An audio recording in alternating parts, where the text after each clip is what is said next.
Parce que vous avez raison sur le plan du civisme, vous avez raison si les faits étaient suivis à partir de ce moment-là de la conséquence attendue.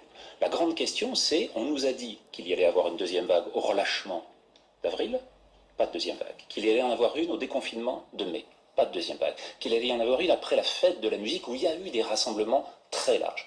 Il n'y en a pas une non plus. Les clusters n'ont pas été suivis d'une augmentation de la mortalité. Or, une pandémie se mesure au taux, malheureusement, de patients qu'elle emporte. Et donc sur ce plan-là, il faut bien voir, et la question qu'on se pose malgré tout sur des changements qui vont être majeurs, des changements de société, si on n'autorise plus, si on ne laisse plus cette liberté d'interaction pour les jeunes générations, on va retomber dans ce débat à nouveau très largement, qu'est-ce que ça veut dire sur la façon dont on va dire que vous ne pouvez pas vous embrasser, vous ne pouvez plus être proches les uns des autres, alors que c'est à ce moment-là, et qu'ils sont les moins. Or, si on n'a pas d'effet actuellement du masque et qu'on n'a pas de réaugmentation de la mortalité, c'est bien parce que tout ce qu'on nous a dit jusqu'à présent n'a pas été suivi de la conséquence attendue. Or, il faut reprendre cette donnée-là, le faire de façon réaliste, comme le disait Gilles Deray tout à l'heure, pour regarder précisément si oui ou non ça change quelque chose. Parce qu'il y a quand même une réalité. Ça changeait tout.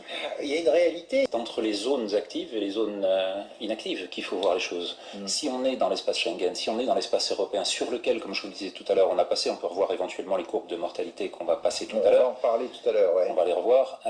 Si on a passé 99% de la vague, partout, un décès en Belgique, 0 décès aux Pays-Bas, 2 décès en Espagne. 14, qui a 14 chez nous. Hein, 2 décès en Espagne qui a reconfiné tout Barcelone et la Catalogne. Ouais. Pour quelle raison? Pas tout, hein. Ils ont l'ensemble des les Rida, Barcelone. On a vu la même chose en Rhénanie-Westphalie, en Allemagne, au moment des abattoirs Teuris. Et donc, on voit qu'il n'y a aucun effet de ces phases de reconfinement, parce que dans des zones qui ont fini cette vague, on voit bien qu'il y a un effet qui est là, très dépendant d'un certain nombre de facteurs qu'on ne connaît pas encore. Est-ce que c'est l'immunité collective qui a été finalement atteinte à des valeurs beaucoup plus basses que les 70%? Ça vous étonne vous-même de dire on reconfine, mais ça ne change rien. Ce que disait Gilles tout à l'heure, on n'a pas la certitude autour de ces éléments. On en découvre tous les jours. On a petit à petit des scénarios, des hypothèses, et on vérifie ces hypothèses. Ces hypothèses viennent progressivement se trouver totalement confrontées à une réalité qui les dépasse. Ça a été l'intensité de la première vague, minimisée ou maximisée. Elle a été maximisée par les estimations initiales. En fait, on a eu beaucoup moins de morts que ce qui était attendu. Et donc ces mesures qui ont été prises, pardonnez-moi, beaucoup moins que les 500 000 qui étaient attendus pour la France, 510 000 pour la Grande-Bretagne. C'est ce qu'on avait dit au gouvernement, par exemple. Et 70 000 pour la Suède, qui, elle, n'a pas confiné et n'en a connu que 5 500 à 6 000 actuellement à la fin de la phase pandémique, exactement comme le reste des pays européens, à un taux un peu supérieur à celle de ses voisins. Mais par rapport à l'ensemble des éléments, ce qui a été considéré comme le point majeur, qui était celui de la préservation sanitaire, coûte que coûte, à n'importe quel prix, finalement c'est ce prix-là maintenant qu'on va avoir. Et les 70 millions de personnes qui vont passer sous le seuil de pauvreté, ceux qui vont subir les malnutritions et les famines dans le monde entier, puisqu'on a bloqué la moitié de l'humanité quand même. Ça veut dire que sur cet impact-là, on va avoir des conséquences qui seront... Vous êtes en train de nous dire on en a fait trop. Vous êtes en train de dire... C'est sur ces plans-là que la réponse épidémiologique doit comprendre la totalité des paramètres qui sont en cause. Et c'était là où cette décision devait être suivie au jour le jour. Tout ça, le masque partout. C'est qu'on n'a aucune argumentation réelle pour pouvoir soutenir cette décision. C'est-à-dire que même l'interdiction des plages la nuit à Quiberon ou au Sable d'Olonne, ça n'a aucun intérêt, ça n'aura aucun effet. Le seul endroit où on doit être pour ne pas attraper le virus, c'est sur la plage.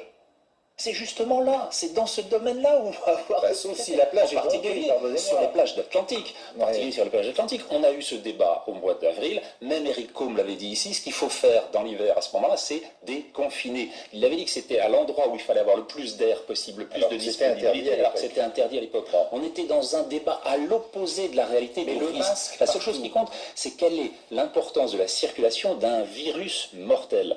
Ça l'a été au mois de mars, ça ne l'est plus au mois de juillet.